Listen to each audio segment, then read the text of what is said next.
আল্লাহর কি রহমত! কত সুন্দর সাজেক ভ্যালির দৃশ্য। একদম সাজেক ভ্যালির সর্বোচ্চ চূড়া, কংলাকের চূড়া থেকে চারিদিকে তাকালে শুধু আল্লাহর রহমতই দেখা যায়।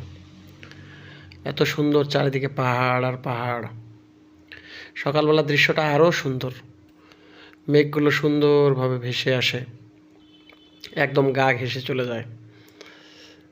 পাহাড়ের ঢালে ঢালে মেঘগুলো গিয়ে আটকে যায়। এবং কত সুন্দর করে সাজেক ভ্যালিতে পাহাড়ের চূড়ার উপরে ছোট ছোট রিসোর্ট বানাইছে। এখানে বেড়াতে আসলে একদম মনটা জুড়িয়ে যায়। ফ্যামিলি নিয়ে আসলে আরও ভালো। দেখতে কত সুন্দর অপরূপ আল্লাহর সৃষ্টি।